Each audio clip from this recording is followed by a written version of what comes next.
Before I give the Dharma talk this morning, I'd like to thank everyone for supporting this community, those of you who support by attending, and those of you who support by attending and helping with our finances. This is an organization that does not produce a product or a service in the transactional sense of the word.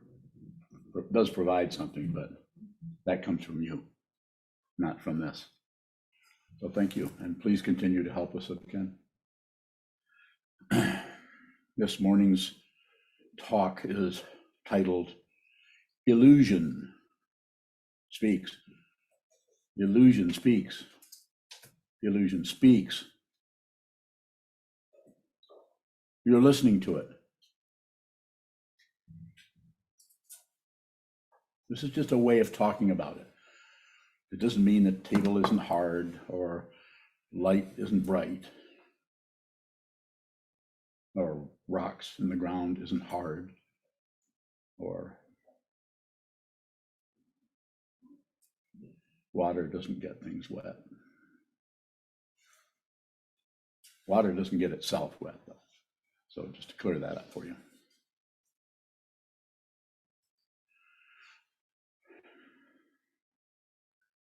Later on today, there will be a talk at 4 o'clock called Illusion Listens. But if you're not signed up for the retreat, you won't be able to hear that one. Or observe, watch. So what is this about? What am I endeavoring to talk about when I say that something that is not real is talking? That's exactly what it is. This is the very nature of the two truths. Relative truth, this is here. The sun comes up, it's dark. Later on, it will be, did I get that backwards? Don't make a mistake about the sun comes up and everything's dark. See the difference between those. Anytime you grasp at something, you take all of its light away.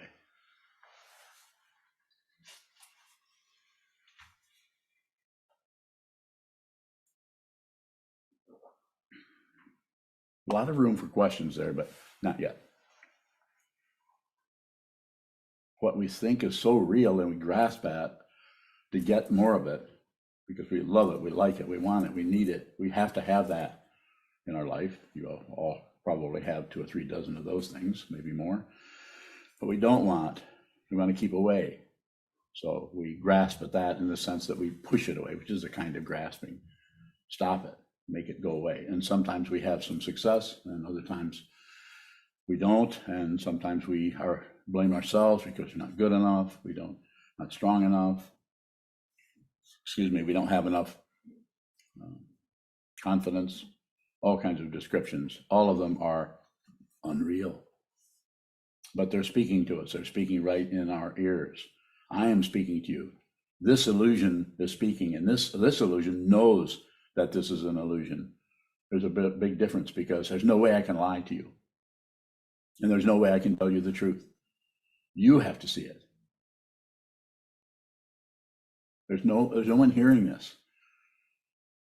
If there's someone hearing this, and there's someone speaking this, this is the very nature of illusion, is to grasp at relative truth, duality. To see what this is doesn't mean you'll stop speaking. You might speak more. Doesn't mean you'll stop listening. You might listen more. But you will see that there's no solid speaker anywhere. There's no solid listener anywhere. Illusion speaks. See it, hear it, smell it, taste it, touch it, think it, receive. Don't produce.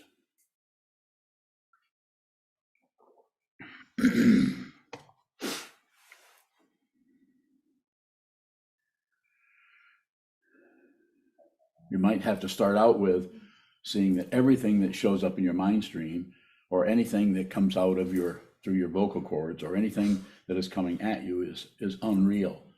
And it is unreal in the sense that it has no solid character to it that is substantial. It has a solid character to it that is insubstantial. It goes away. The light comes up and then we have darkness later on. Things get wet and water evaporates. So nothing stays the same. It keeps changing. Impermanence. Basic teaching of the Buddha is nothing lasts. Another basic teaching of the Buddha is everything is in a state of distress or suffering or loss. If it's existing, then that's going to be a primary experience of being alive. And of course, the last one, which those of you who have studied this know about, which is everything is without an ongoing self. There's no self in anything. Nothing has its own self nature. Ni svabhava is a fancy word if you need to go there. Ni svabhava. Svabhava, being. Ni is a negative. Don't believe it, don't disbelieve it, don't ignore it. Just receive. Start by training your mind. Sit down, hold still, face the wall, and see the complete absence of any kind of a self or being or centrality to anything. It's without a center. And as Trungpa Rinpoche would say, it's without a fringe. There's no center, there's no fringe.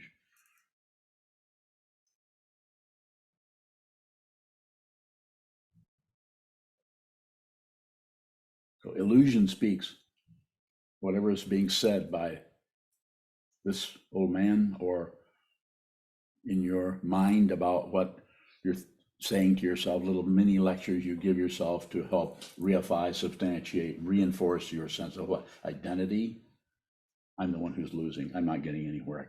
I'm not going to be able to make this work. I don't know. Who can I ask for help? I can't trust anybody. Or the other one is, everybody's full of it. Only I know. Only I can do this. Every now and then you'll hear that come out of someone's mouth. And it's an illusion, and it's speaking. So if you know that it's an illusion and you continue to speak, and you know that it's an illusion and you continue to listen, what's the difference? What's the difference? But how can you get fooled by something that is an illusion, that is unreal? Let's start this way. How can you get fooled by it? Is that the way we started?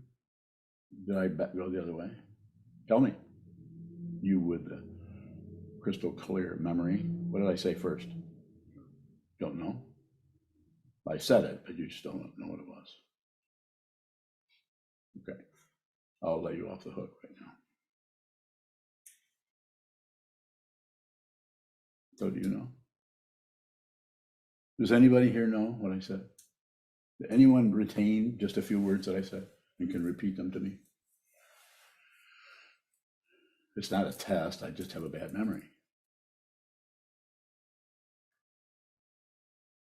Lighten up.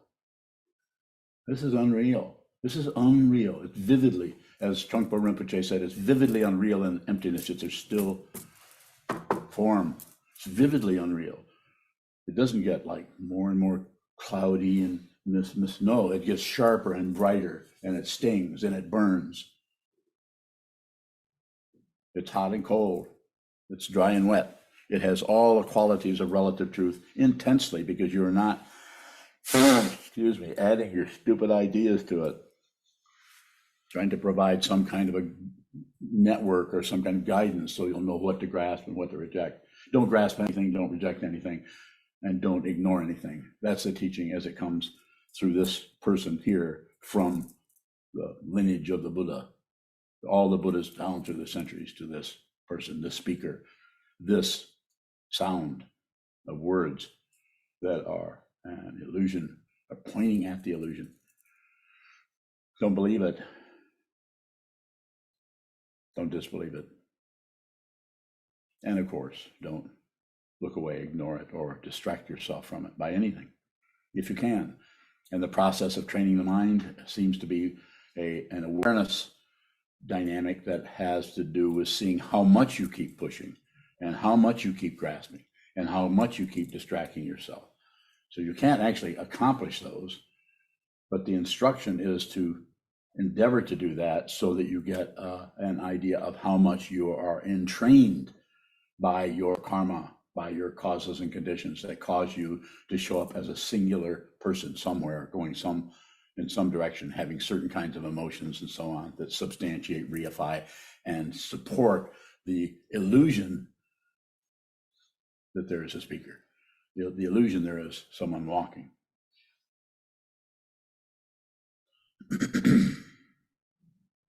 It takes a long time. It takes a lot of effort, just effort to get to the cushion, get to the wall, sit down, hold still, or look at the grass in your backyard, look at a tree, look at the side of your garage. Outside if it's summer, inside if it's winter. Probably didn't need that kind of help. And whatever shows up, but it's unreal. It has a reality, a relative reality, but it is not ultimate. And what is ultimate reality? There's no way you can describe it. There are different images that we sometimes use. The people who understand that and are inspired by that aspect of reality that is of the two truths that is called ultimate truth.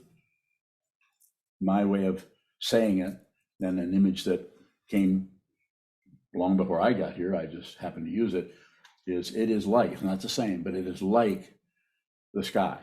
The sky does not appear. It's just nothing is there, so it's a sky. But when something comes into it, like a cloud or a bird, or an airplane, then we know it's the sky. Otherwise, it would just be that, blue or black.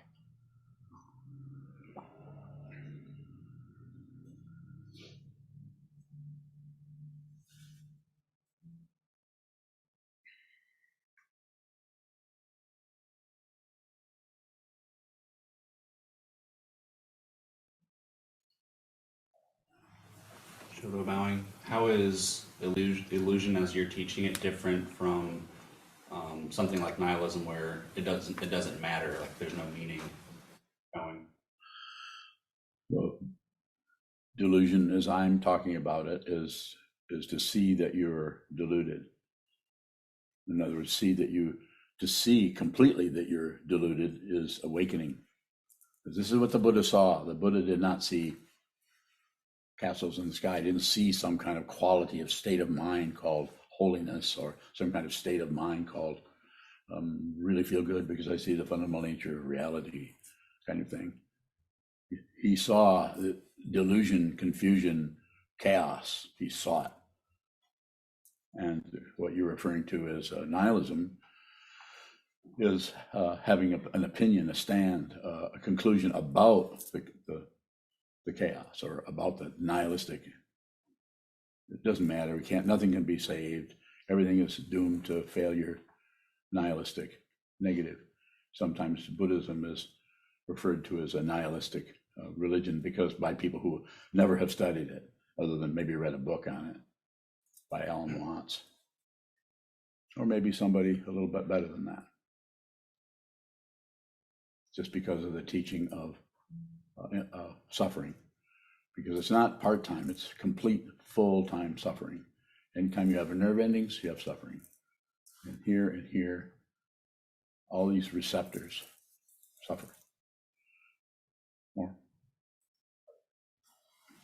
Shodo bowing. How is suffering present in situations where it looks pleasurable? Bowing. It won't last. So it's called a pain of alternation. You're having a really good time doing something, but you're also looking at your watch because you know time's running out. This will go away. This won't last. Can't maintain the suffering or the pleasure, grasping at it. So they're trying to make that continue, or continuing to look at your watch until it comes time to go back into that pleasure again. Created by all kinds of things. Could be drugs. It could be just some kind of activity that you really, really enjoy, in the sense that it takes your mind away from the things that you're covering up, your suffering. So it's still suffering, it's just that it's covered up by pleasure.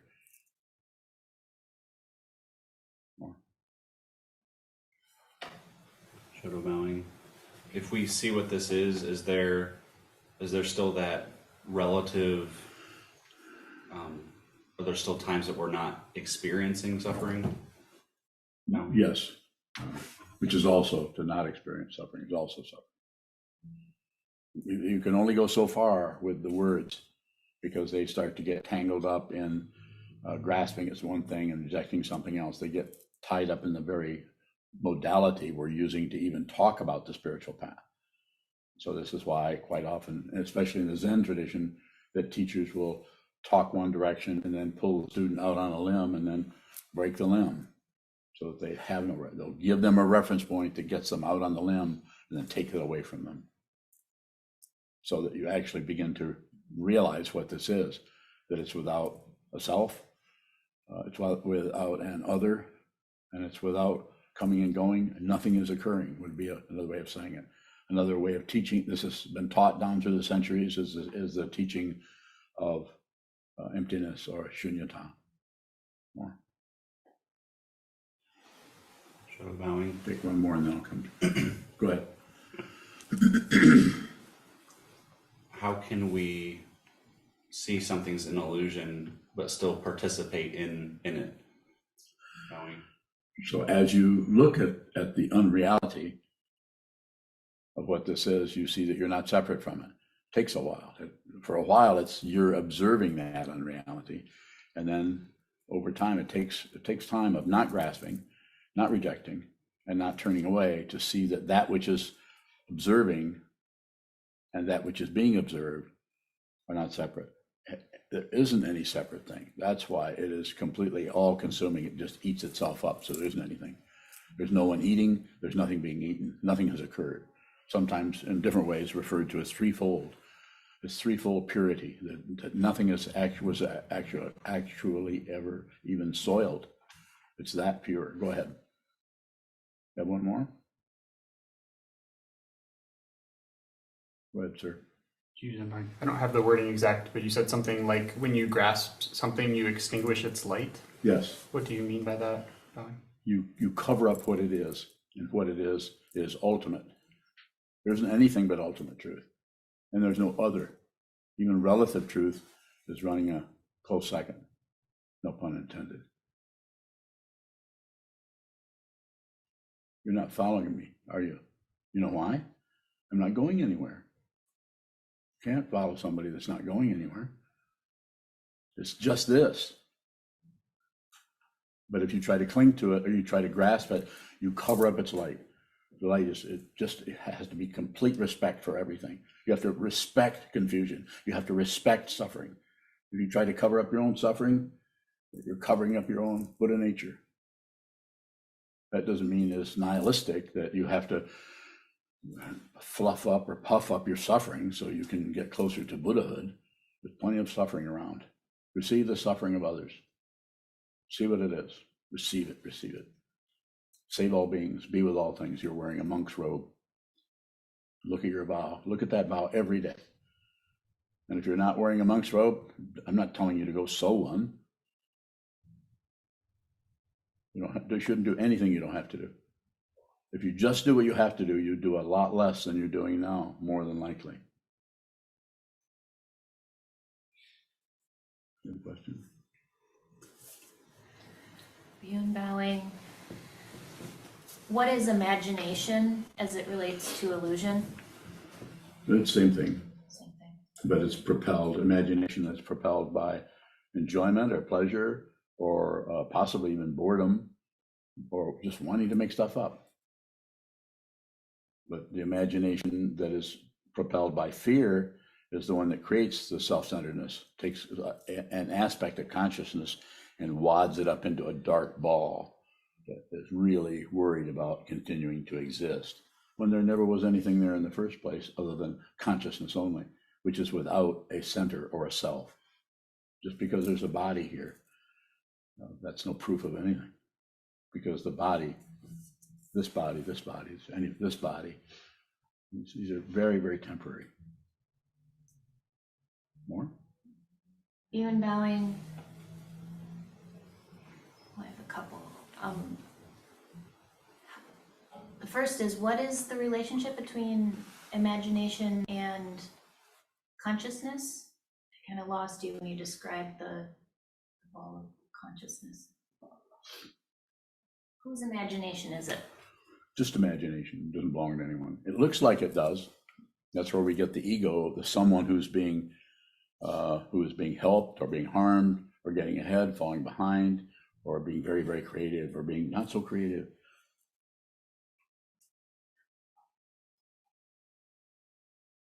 How can imagination be perfect when it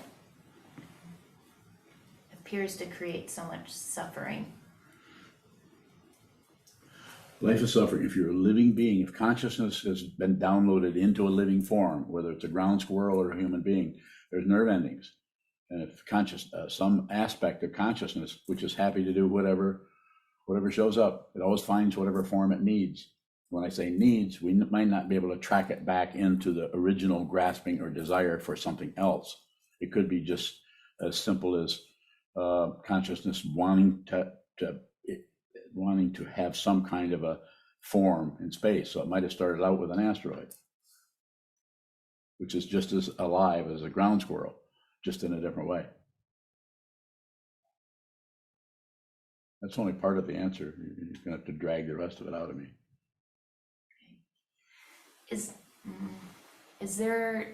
There's pleasure and pain at the nerve endings you described. Yes. We perceive pleasure and pain. Where do those meet somewhere where they are one, and where do those meet? Kind of follow an analogy.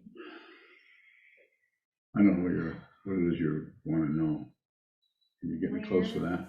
Where do pleasure and pain become the same, or do they? No, they're already the same. They don't transition into something else. The transitioning is part of the illusion, thinking something occurs. And what divides them? Your mind, grasping at this, rejecting that, shutting down, opening up, greed, wanting things to be different than they are. The second noble truth of the Buddha creates the first noble truth, suffering. So it's a way of talking about it. But if you go in there with hammer and tong and try to pull it apart and see, does this really hold up logically? It does for a while, but eventually when you get to the fundamental understanding, then there is no conclusion. There's nothing that comes together as, okay, now I see what he was pointing at now. You may never say that. Even bowing, is the illusion manipulated by training the mind? A little bit. And that you're doing something that the illusion is not supported. The illusion is not particularly supported by going and looking at the illusion, because then you begin to see it starts to break down. You begin to see that it's just made up of a lot of parts. And then you look at the singularity of the parts and you see even those are made up of little parts. And these little parts are all getting together and forming this or that, or this happy situation or this sad situation. It's the grasping that creates the suffering, wanting something else. One who sees, even if you're in a human form, one who sees what this is fundamentally may suffer incredibly, but they don't differentiate between that and pleasure. And I'm not kidding you. I would not lead you astray. What the ego wants to do is get rid of the suffering. And what the wisdom mind does is nothing. It doesn't pick and choose, because it's not separate from the most intense suffering. It's not separate from the most intense pleasure at all. But the ego mind wants to keep away this and do that, and it does it through grasping at a form. And what form is available? The human form, body, nerve endings, fingertips, appetite, desire, fear of the dark, fear of the unknown, going this way, going that, don't do this, do that. Our whole society is made up of hope and fear, crime and punishment. It's just everywhere. Those people who are, instead of helping people who are having a hard time, we punish them. Just looking at go to the Michigan Department of Corrections.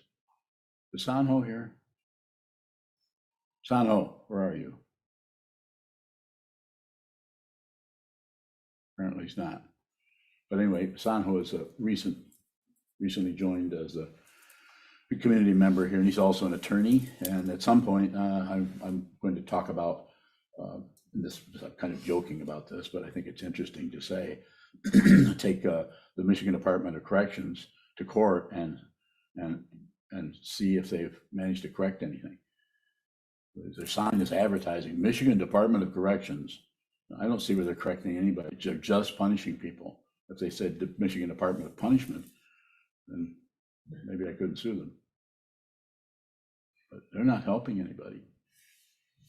Any of you some of you have done prison work.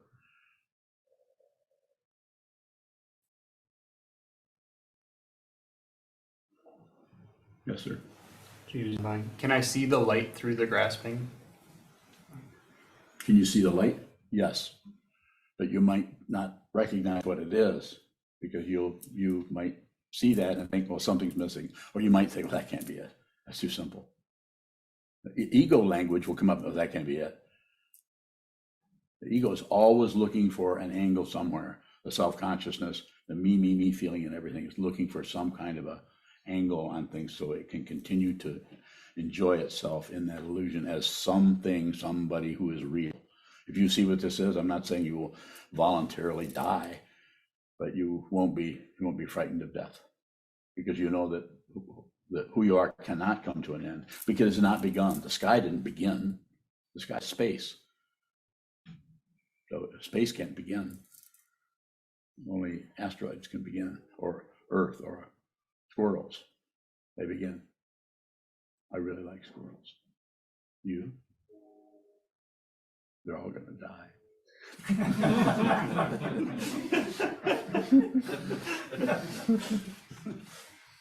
Along with us, we're all going. This can't last.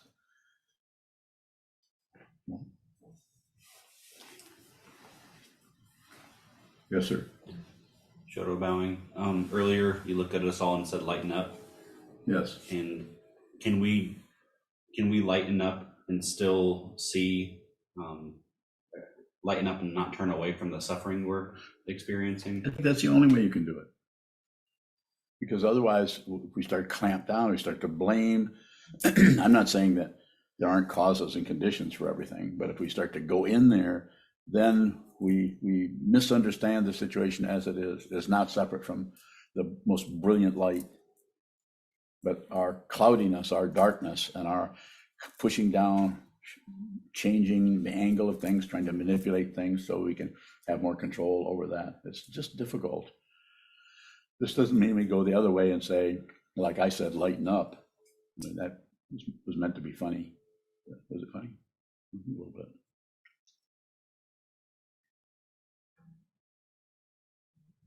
Yes, sent you. Sent you bowing. This morning, Rumi asked me if... Slow down, I want to make sure I get this one. Rumi, your son, who is 4 going on 58, asked you what? He asked me if his brain is where his imagination is. And So what lie did you tell him? I said it has something to do with his imagination. That's not too bad. Why didn't you just tell him the truth? What is that? I don't know. We don't really know that. There's speculation because science can't stand to have something that it doesn't know something about. So it just guesswork. And as soon as it's shown that it's guesswork, then we say, oh, it's really this, because then we have some kind of proof. But the proof that we have is just an endless circling around. But go ahead. You. With something like imagination or thought, which seems so boundless, does it have a central location? Nothing has. There's anything that has location. Location is a lie, just like time is a lie. It's a really convincing one because we watch things come and go. But the coming and going is the illusion. That's the illusion. It's like a flickering screen in an old what they used to call still call them flicks, don't they? It's the little individual pictures going with a lens and a projecting light through that, and then it turns off and on, and it looks like a motion picture, but it's just a series of things.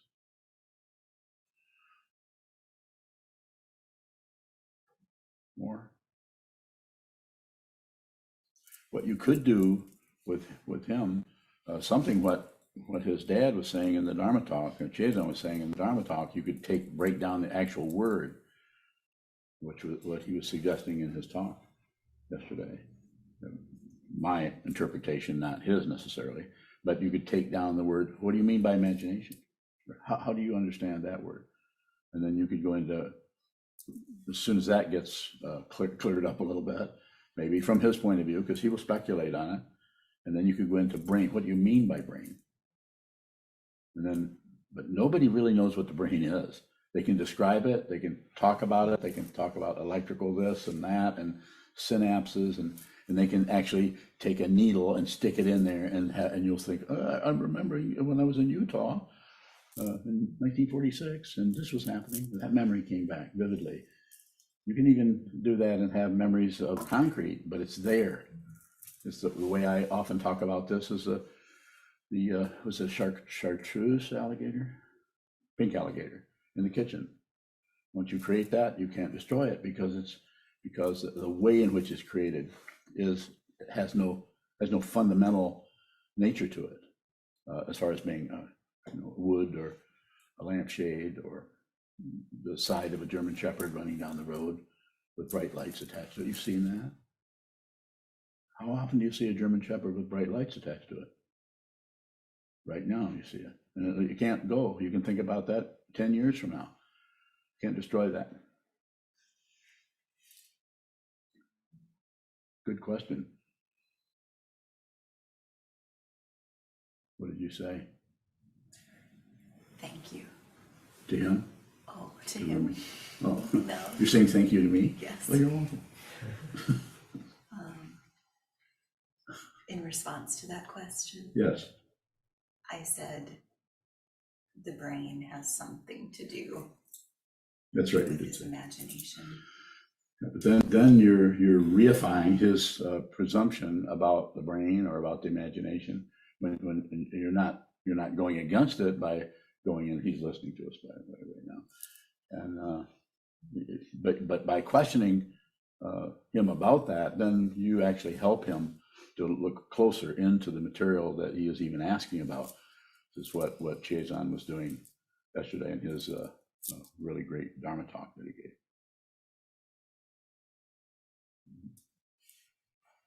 Hondo.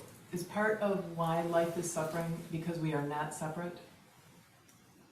So in other words, there's so much suffering in the world, and we're not separate. Yes, it is 3 types of pain that are taught, and I'm not saying there aren't other ways of looking at it. Is the pain of pain, which we all know about that. Something hurts, we have a toothache, we lose our best friend or something like that. We have that kind of pain or anxiety. And then the pain of alternation, which is things are really great right now, but it's not going to last. And then there's the pain of the composite, or the pain of conditioned existence, which is when you, as a student of a true spiritual path, begin to see that the pain that belongs to no one. And this is at the same time, also you're beginning to realize that your consciousness does not belong to you. It's not your consciousness. And you are beginning to, you can say experience. It's not exactly experience like this, like sound, or like this sight. It's not exactly like that. It is much more out of the realm of plus and minus, existence, non-existence, of appears and doesn't appear. It's away from the polarity of it, so that's much more difficult to see. But you begin to realize that consciousness has no owner. So your own thoughts are not even your own, and yet we're trying to stop them, or have really good thoughts, or not have negative thoughts. We're trying to manipulate things based on a misunderstanding of time, or the index or the concept of time, and a misunderstanding of the concept of space. So this is why what Rumi was asking, you could actually go in and help him. You're not educating him, he's educating himself, but you help him by not settling for that first question. Actually allow him. They're not doing this in school. A terrible, terrible education system. It's just about getting people to remember stuff, which is a good idea, but it should come out of the situation rather than out of some kind of a test. It's just ridiculous. That's all about controlling people. It's a very macho approach.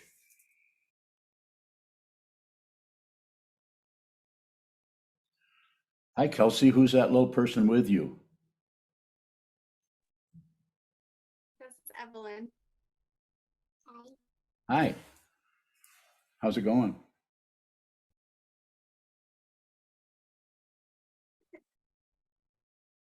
Apparently it's going okay. With a smile like that.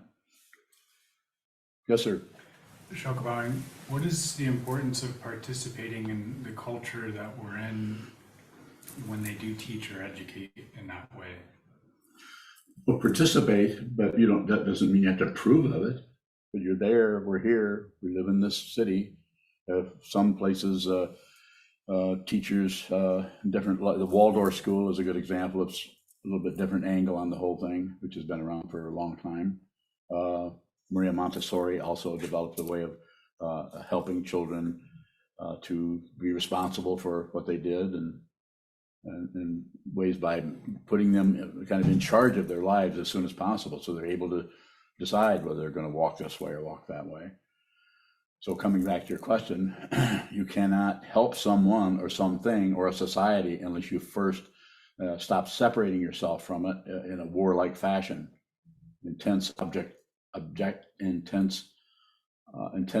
objecting to it. So that's wrong, that's bad, or jumping on that, and a lot of criticism. It'd be better to go into it and change it from the inside, so to speak. And how would you do that? Probably lots of ways. One is be a teacher. More? Sokuzan, just thinking about how in the coming years we're going to have to look for how to participate in this culture with Aya in regards to education. Your son. Yeah. So train him yourself, teach him yourself. A lot more work. You can't just turn him over to a place where he's going to be taught. That's one way. You can also participate in the school system.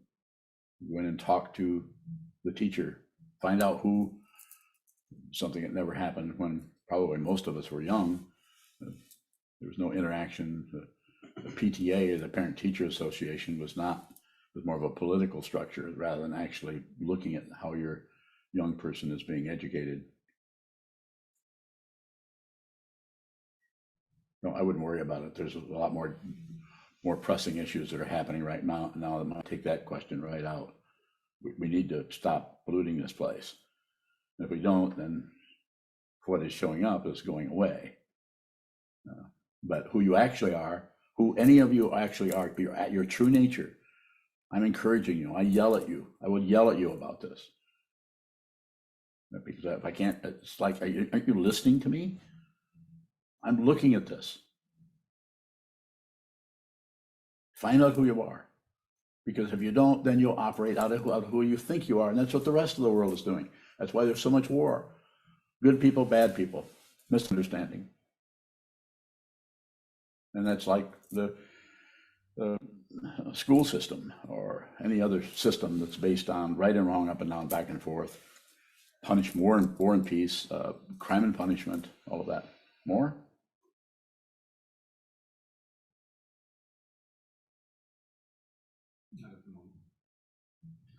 Shoto bowing. How does the education system that you're pointing out not support the people who do well in it? Bowing.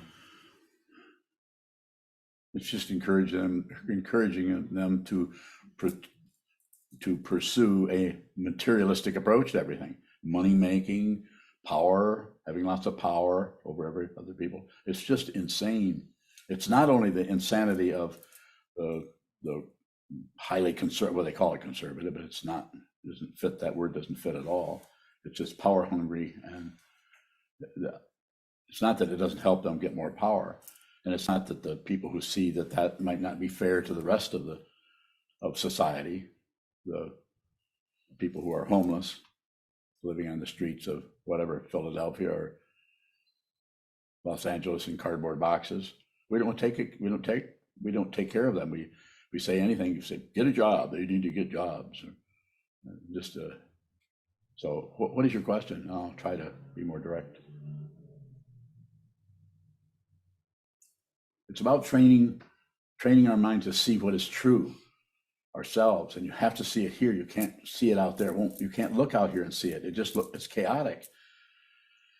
You have to look at the chaos that's here. And if you're covering it up with your beliefs, your opinions, your hopes and fears, and your jealousy, and your grievance with yourself or with others, then you won't see it, and you'll actually hurt yourself and torture others rather than actually see what this is. If you see what this is, the war is over.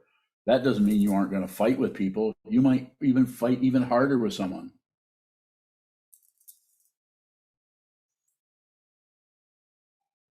I mean that. I mean, what's the old saying? Pick your battles.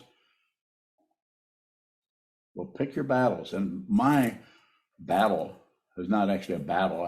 It's not a war. But I want, whatever time I have left, you could say this about anyone, but I want to make sure that I say that. Find out who you are. Don't get your identity from me, from Buddhism, from Christianity, from Islam, from indigenous people, from ayahuasca, from anything. Don't get it from anything but this. Go by yourself. Go be by yourself. Face the wall. Face your refrigerator. Face the kitchen cabinet. Hold still. Watch the movement of the mind and watch the way you keep lying to yourself. And when I say yourself, you create the self and then you lie to it. Or you create the self and you lecture it. Or you criticize yourself. Or you fluff yourself up. Or you ignore that. Passion, aggression, and ignorance. Don't do that. You can do this yourself. You might need a push. That's what I'm here to do. But I'm wearing a robe because this teaching has been around for thousands of years. And it's taught differently by each person. Some people are teaching this, have thousands, if not millions of students.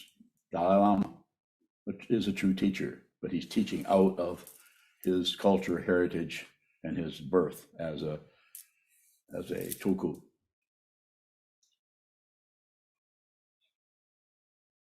Go ahead. He's bowing. When imagination speaks, is it always erroneous? How's it look to you? Always is a harsh word, but it looks to me like that is the case. So what I would say next, I'm not going to do a lot of this here, but just to give you a taste, is what do you mean by the case?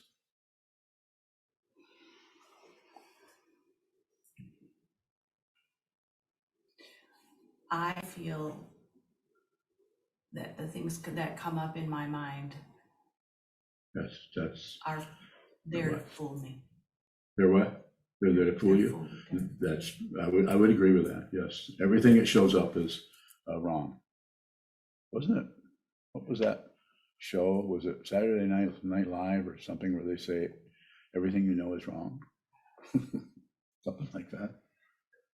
And I'm not here to take away knowledge. I'm not saying no. We have to just no. We study. If you come here, you'll find that we study extremely complicated, erudite information about the nature of consciousness as it has been handed down through the centuries by lots of different great teachers. This bug is trying to tell me something. So we're not going to get rid of that, but let's include everything and see and let it sort itself out. And if things are really allowed to sort themselves out, to use that kind of silly way of saying it, what is really important will show up right in front of you because you're not looking for something. Don't look for anything. Look right at it, whatever is there. And it may be the feeling that you don't know what you're looking for. Look at that. That is looking directly at the imaginary self, parakalpita, the imaginary nature, the one that keeps concocting ideas about who you are, where you're going, how you're doing well, how you're not doing so well. Please don't hesitate. Come this way. Go ahead. Sokuzan, what is the lie when we're embarrassed about something that we're seeing in our minds? What is the lie that when we're embarrassed? That an aspect of the consciousness is that thinks there is someone, that you are someone that can succeed or fail. That part is something that's happening that makes that part of the consciousness that believes there's somebody is embarrassed or is thinking, phew, I got that wrong. I need to look more closely at that. But it's about being right and not being embarrassed about being wrong and not wanting to be embarrassed. If you begin to see who you are relatively, it's embarrassing because we grasp at that imaginary self, right and wrong, up and down, back and forth. You don't have to stop doing that. This is what the ego will tell you. Well, there's ways to change that, correct that, be better. All kinds of things. Some forms of meditation teach getting better, improving, being less self-centered, being more peaceful. I don't teach that. I say, you may become more peaceful, you may not. You may have to go through a whole pile of crap of your past whatever blockages or ignoring something about your personality or your kite in the sky. Something you're not willing to look at that. You may have to actually look and be responsible, receive that craziness, that suffering, and also receive the embarrassment that comes without covering it up, without explaining it, without blaming somebody else, without blaming yourself, just embarrassment. It was very, very embarrassing to me when I began to realize that I had met a true teacher, Goban, and had basically, I could not see what he was telling me. And I kept trying to pretend that I knew. And it was embarrassing when it finally caught up with me about 6 months before he passed away of what he was pointing at. And I teach out of it all the time. He gave me one teaching. You don't take precepts, you observe them. I might have been told that by others. I might have read it somewhere. It's not exactly arcane information. Secret. It was embarrassing.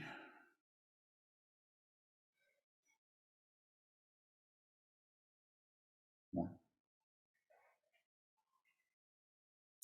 Okay.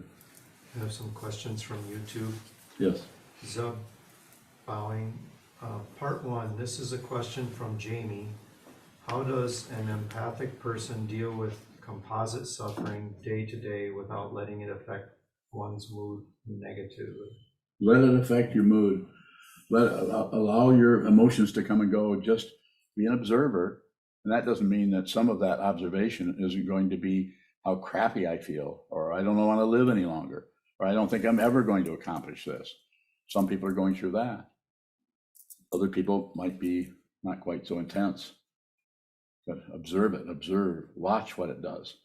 Don't leave what is arising for what you think about it. Don't leave what is arising in the mind stream for what you think it is or what you think it means or something else about it. The very nature of confusion and the circularity, amazing circularity of relative truth, going around in circles, samsara, going around and around. Another one? This one is from Ath. Spell that, please. A-T-H. Okay. Last name or other name Alm, A-L-M, Ath Alm. How to go through life without not giving a shit about how we feel. Fear, anxiety are so real, so hard to ignore no matter how many hours we face the wall. Bowing. No. So you have to be responsible for those. You can't ignore it. I mean, you can. There are ways to ignore. There are ways to shut down or turn away or occupy yourself, distract yourself, occupy yourself with some really, watchmaking or something. Counting nuts on a walnut tree.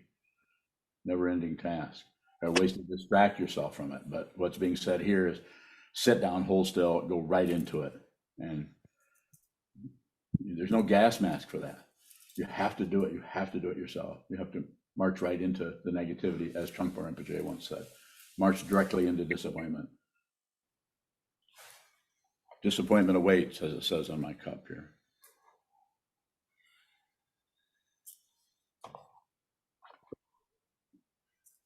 And so more time on the wall. And the other algorithm that I highly recommend is the three jewels, the Buddha, the Dharma, the Sangha, however that shows up for you. You're going to have a teacher, maybe more than one. You're going to have a teaching that you can actually go to and that has some understanding and has some kind of longevity to it. And maybe other things I'm not even thinking about. And there needs to be a community, no matter how irritating they are. Do it anyway. Yes. There's a chat question from Harrison Homer. Harrison. How is imagination different than basic thought? We could go in, like I was saying to Senchu, she's suddenly gotten very small. Senchu, I think she ran away because something that Rumi wanted to talk to her or something. So the differentiation there, I think, is just basic thought is something is being produced either through the dependent origination, just the thoughts that arise in anyone's mind as you go along and bump into this and run away from that. And then the thoughts that you produce out of the self-centered part of the mind, or the seventh consciousness, as it is described in the Yogacara tradition, of wanting something else and not liking this, and this isn't fair to me, and this blah, blah, blah, all the pride and prejudice that shows up in that area of consciousness that has shrunk into a me feeling, I, me, and my stuff, my ideas, what I need to do for myself. And this I is there relatively, but it's temporary. You're going to die. He laughed. We all are going to die. If you see what this is, you realize you've never really even lived as you thought you were. You've lived as a temporary being. That which is real is neither alive nor dead. There's more to that question, though. Imagination and basic thought. I would say that the basic thought is just a kind of a processing area.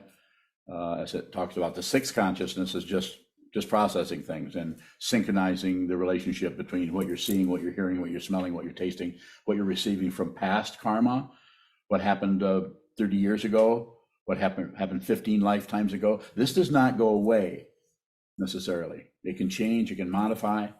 And then imagination is possibly different ways of talking about it. I would rather talk it over with Rumi first, who's actually beginning to experience this imagination and actually use it. Unusual to run into a 4-year-old that can make up jokes. Isn't that right, Rumi? Yeah, good. Got a thumbs up there. So the difference would be one is very active in producing something, and the other one is active in receiving.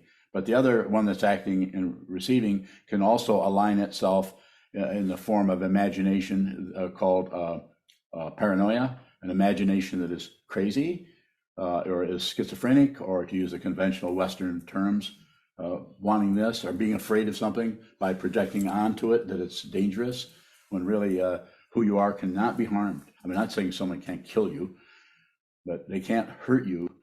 If you realize who you are, they can't hurt you with anything. This doesn't mean you'll stop suffering. You may continue to suffer.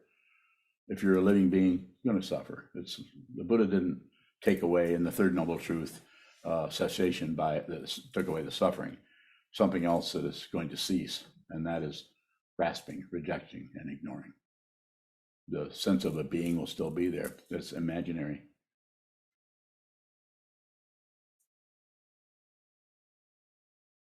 Jishin, go ahead.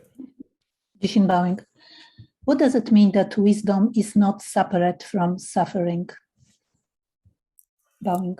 It's just a way of talking about a duality that keeps us away, keeps us running away from suffering to try to find our idea of wisdom. We just split ourselves up, and there are all kinds of things, advertisements for how to do this, how to be happy, how to do this and do that. Oh, there you are. So, and they're not separate in that if you see the suffering, this is wisdom. Wisdom isn't a thing. It has no status as a thing. Even consciousness, we say consciousness, but it has no status as something. It's more like the space in which so-called things or phenomena appear. Without those things appearing, then is there consciousness? We'll find out. Don't believe anything I say. Does wisdom suffer? Bowing. Suffering may continue, but the sufferer, the identity, will not be positioning itself in such a way that it can avoid suffering, or positioning itself in a way through the imagination that it can get some particular person to stop torturing them or making their life miserable or happy. Where is the wisdom in that individual suffering? Does it suffer itself? Bowing. Wisdom is not separate from anything. Wisdom just sees wisdom everywhere it looks, if it even looks anywhere. And the dynamic of coming and going is gone. This doesn't mean you don't get up and walk out to the parking lot or drive your car to the drugstore. But that is an illusion. An illusion. It's unreal. It's vividly unreal. If you begin to see it and don't conclude anything about it, then your understanding will be, you won't be questioning what you're looking at. Thank you. Thank you.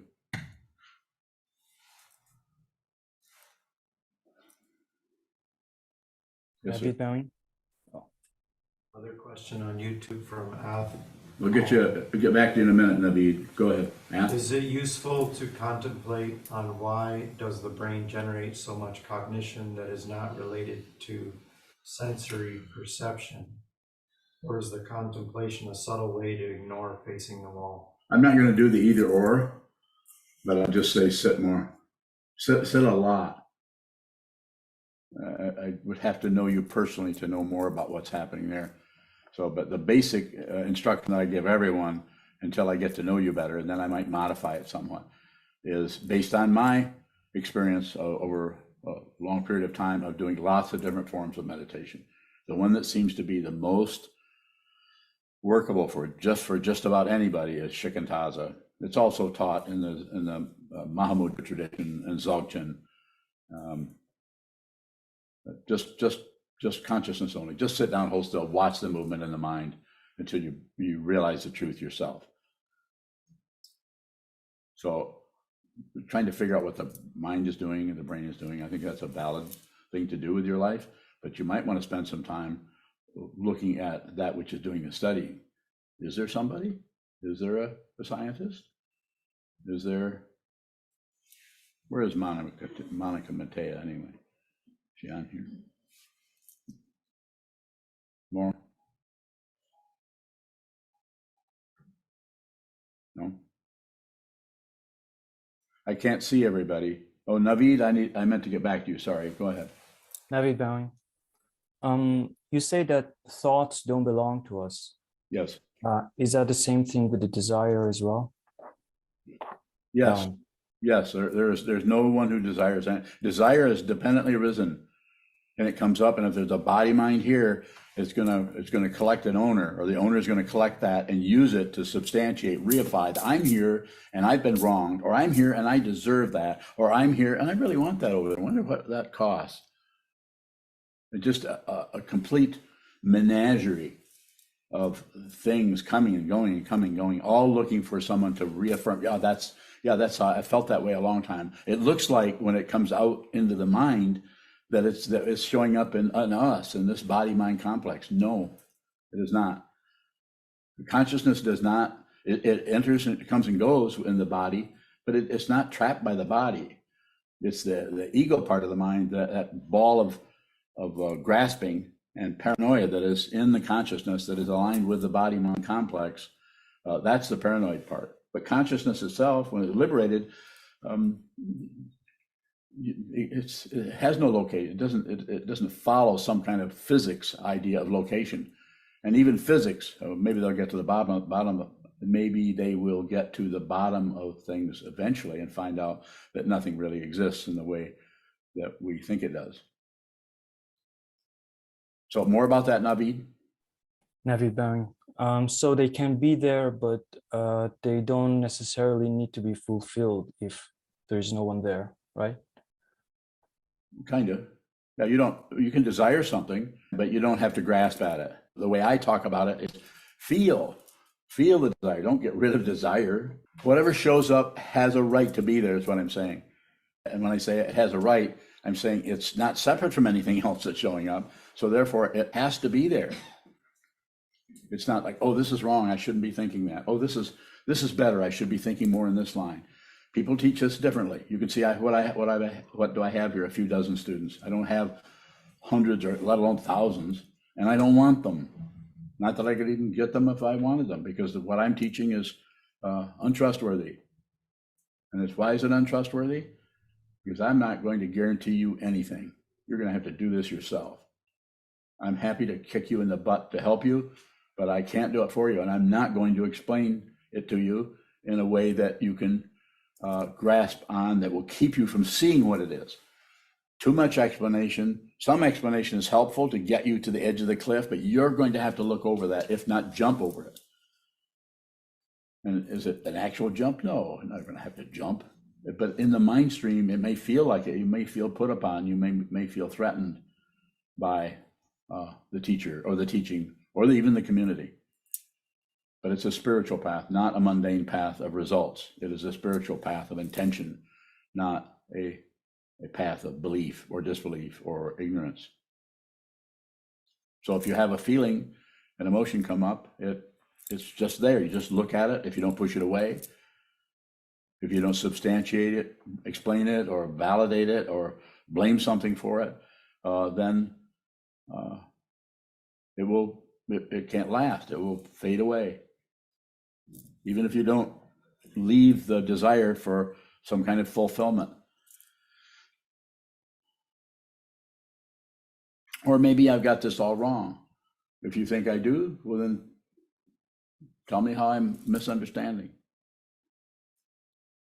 And I'll let you go on about 3 or 4 minutes until I see that you're probably going to win if I keep letting you go, and then I'll interrupt you. There's no way to win there's no valid argument about ultimate truth. You have to see it. And if you see it, you realize you're not separate from anybody, even the person that's taking exception to you and trying to introduce you to particle physics, or trying to introduce you to ayahuasca, or try to introduce you to satipatthana, or mindfulness awareness, or this other kind of practice, or studying tantric this or that. No, it's consciousness. It's done with the consciousness. It's done with the awareness. And if you're listening to me, you can do this. I can't guarantee it, but the only thing I can say is I know you can do it. I know you can see it. You might not do it in this lifetime, but start now. Are there more lifetimes? Not really, but it looks like that. And as long as it looks like that, we're going to keep coming back and checking in with this over and over again. I've been here many times, as have you. But is it the you that you identify as the ego? I'm not talking about that part of consciousness. I'm saying consciousness just as consciousness showing up as a life form, and then the life form goes away and the consciousness does not go anywhere. doesn't disappear because it has not appeared. This is a coming back to square one, and then probably should end. This is when illusion is speaking, because I know that what I'm saying is unreal.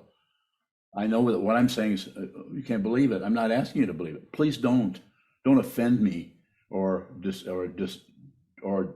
disregard your own intelligence by accepting what I say just because I'm sitting up here running my mouth about something.